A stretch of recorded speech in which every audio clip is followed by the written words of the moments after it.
సత్యనారాయణ వ్రతం మాత్రం మహాగొప్పగా జరిగిందమ్మా. ప్రసాదం భలేగా ఉంది కదా నాన్న. నీ మొహం మండ, ప్రసాదం తప్ప ఇంకేం గుర్తులేదంటే నీకు. నోరు మూసుకుని తిను. నోరు పూసుకున్నట్టు పెట్టమ్మా. బోడి జోకులు లేదురా, రథం తిండి నువ్వును. పొట్ట అంటే పిప్పల బస్తా కాదురా, కుదిరించి కుక్కడానికి పట్టబడి వస్తావులే. అమ్మా చాలండి, వాడిని కడుపు నిండా తిన్నవండి. అబ్బబ్బా, ఇదెక్కడ మనిషమ్మా? ఈయన తినరు, మమ్మల్ని కడుపు నిండా తిన్నవరు. కడుపు నిండా తినరా చిన్న, నాన్న మాటలకెళ్ళే కొంచెం పులుసు వేసుకోమ్మా. వద్దొద్దునా? వదిలేక ఓ ముద్ద ఎక్కువ తింటే ఆయాస పడిపోతుంది. పాయసమా? ఏది ఆయాసం కాదురా, దిక్కుమాలిన వెధవా ఆయాసం.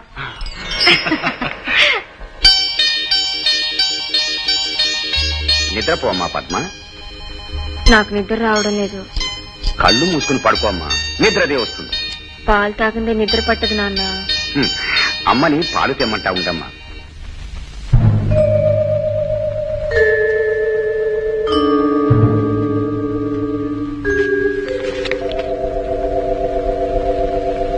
ఏమిటత్తయ్య ఇది? రోజు రోజుకి రేటు పెంచుతున్నావు, సరుకు తగ్గిస్తున్నావు. నీకు ఇది న్యాయమేనా? ఏం చేయమంటారమ్మా, పోలీసు వాళ్ళ కళ్ళు గొత్తు నల్లమంది తెచ్చేసరికి తల ప్రాణం తోకొస్తుంది అనుకోండి. అమ్మాయికి ఇది 2 రోజులు కూడా సరిపోదు. ఇలా అయితే నీ దగ్గర తీసుకోవడం మానేసి వేరే చోట తెచ్చుకుంటాను. ఈసారి నుంచి ఎక్కువే తెస్తానమ్మా. వస్తానమ్మా.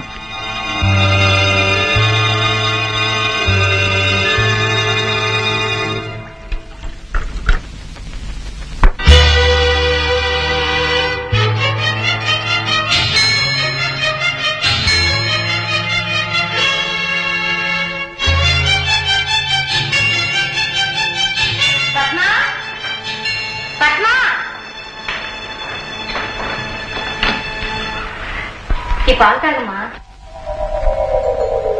తాగమ్మా, ఆరోగ్యం బాగుపడొద్దు. తాగాలి మరి.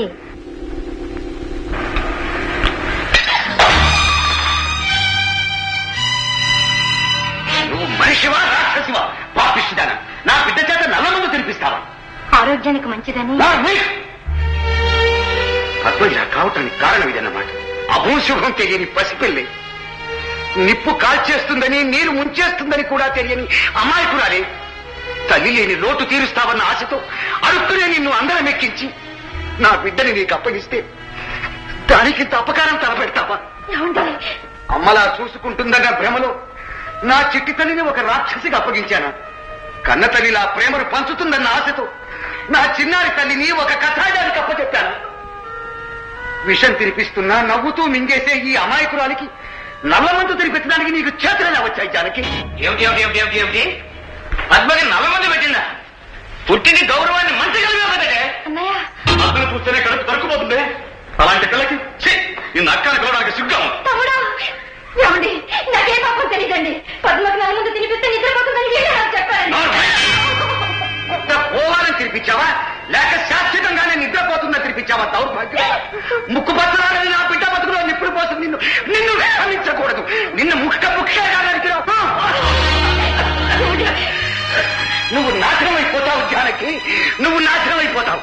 ఆ దేవుడు అనేవాడు ఉంటే పాపం అనే మాటకి వాడికి అర్థం తెలిస్తే నిన్ను శిక్షించక మానడు, నిన్ను చిత్రవద చెయ్యక మానడు.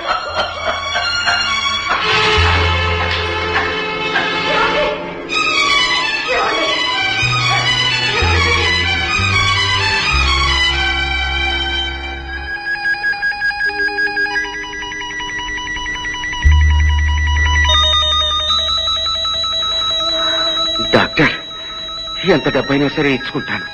నన్ను బ్రతికించండి డాక్టర్. నేను చచ్చిపోకూడదు. నా బంగారు తల్లిని దిక్కులేని దాన్ని చేసి నేను వెళ్ళిపోకూడదు. ప్లీజ్ నన్ను బతికించండి డాక్టర్. మీరు ఎక్సైట్ కాకండి. You're perfectly all right. ఏం ప్రమాదం లేదు. 2 రోజులు లేచి హ్యాపీగా తిరుగుతారు. మళ్ళీ నేను రేపు వచ్చి చూస్తాను. డాక్టర్ గారు మీరు చెప్పిన మాటలు నిజమేనా అండి? అంటే నేను ఇలా అన్నానని మీరు అన్యదా భావించొద్దు. ఎందుకంటే మా వీధిలో ఒక ఎల్ఎంపీ ఉన్నాడు. అతను ఏ పేషెంట్ అయినా నీకేం పర్వాలేదు బాగుంటావని అన్నాడు అనుకోండి, సాయంత్రం టపా కట్టేస్తుంటాడు. నువ్వు చాలా డేంజర్ లో ఉన్నావని అన్నాడు అనుకోండి, సాయంత్రానికి లేచి కూర్చుని విజిల్ కొడుతూ ఉంటాడండి. ఇప్పుడు మీరు ఏ కోవకి చెందుతారా అని రాజశేఖర్ గారికి బాగా తెలుసు. వారిని అడిగి తెలుసుకోండి. డాక్టర్ గారు, ప్రాణానికేం ప్రమాదం లేదు కదా? చూడండి, స్ట్రోక్ చాలా సివియర్ గా వచ్చింది. వారిని ఎక్సైట్ కాకుండా చూసుకోవాలి మీరు.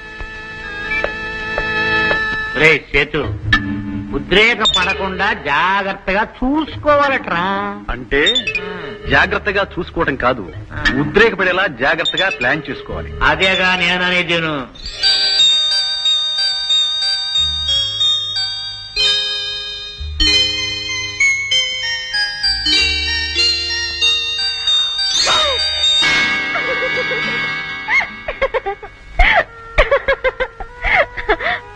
పడుకున్నా ఉంటున్నా జ్వరం వచ్చిందా పాపం? అవునమ్మా. అలాగా, పడుకో, తగ్గిపోతుందిలే. వెళ్ళమ్మా, వెళ్ళి పడుకో. నేను వెళ్ళిపోతేలేనన్నా, నీకు జ్వరం వచ్చింది కదా, నేను జాగ్రత్తగా చూసుకోవాలి కదా. అప్పుడెప్పుడో నాకు జ్వరం వచ్చినప్పుడు నువ్వు రాత్రింతా నిద్రపోలేదుగా మరి. నన్ను చూసుకోటానికి గోపాలం ఉన్నాడుగా, నువ్వు వెళ్ళి పడుకో అమ్మా. సరే అయితే నాన్న, నువ్వు కూడా పడుకో, లేకపోతే జ్వరం వచ్చినా నిద్రపోవట్లేదని అమ్మ కొడుతుంది. ఉం?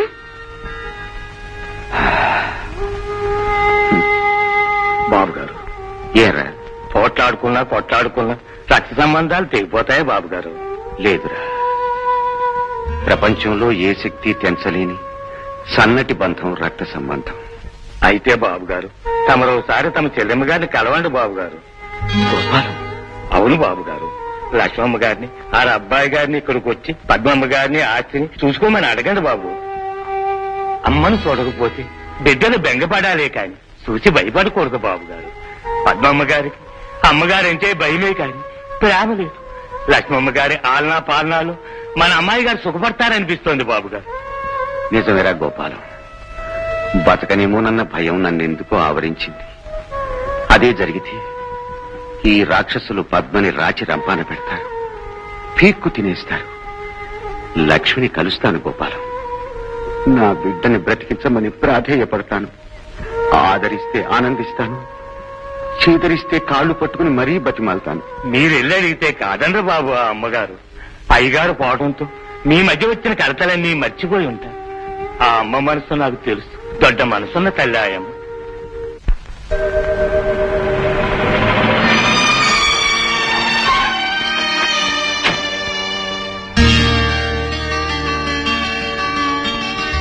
అన్నయ్య, లోపలికి రావచ్చా అమ్మా? అయ్యో రాన్నయ్య, ఈ నేళ్ళకి నిన్ను చూసిన ఆనందంలో కాళ్ళు చేతులు ఆడలేదు. రాన్నయ్య, కూర్చో. నీ మేనకోడలమ్మా పద్మ. అలాగా, కుందనం బొమ్మలో ఉన్నావమ్మా. రా తల్లి, రా.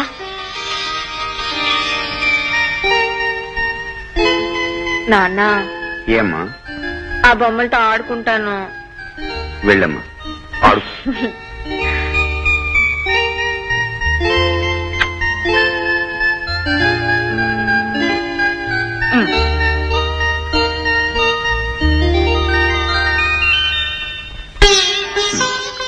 నా కూతురు గురించి ఇంకా నీతో ఏమీ చెప్పక్కర్లేదనుకుంటాను. నువ్వు అనుకున్న కుందన బొమ్మకి నరుడి దిష్టి తగిలిందమ్మా. పాపం, చిన్నప్పటి నుంచి ఇలాగే ఉందా అన్నయ్య? లేదమ్మా, ఇది పుట్టుకతో వచ్చిన అవతారం కాదు. అమ్మతో పాటే అదృష్టాన్ని పోగొట్టుకుంది, సవత్తలితో పాటే పిచ్చితనాన్ని తెచ్చుకుంది. ఇక్కడుండు. పంతులు గారు, పూజ జరిపించండి. ఓం న్యాన్యా, ఓం న్యాన్యా, ఓం న్యాన్యా. ఇప్పుడు తాళి కట్టేస్తే అమ్మాయి పిచ్చి కుదిరిపోతుంది.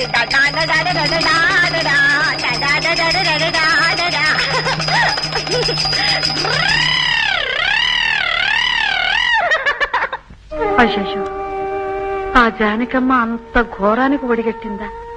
అవునమ్మా, పసితనం నుంచి నల్ల మందు తినిపించడం వల్ల పద్మ మెదడు పెరగలేదు. ఈ విషయం తెలిసాక పెద్ద డాక్టర్లకు చూపించి వైద్యం చేయించాలనుకుంటే నా ఆరోగ్య పరిస్థితి బాగోలేదు. ఈ అనారోగ్యంతో నేను ఎంతో కాలం బతకననిపిస్తుందమ్మా. అవేం మాటలన్నయ్యా?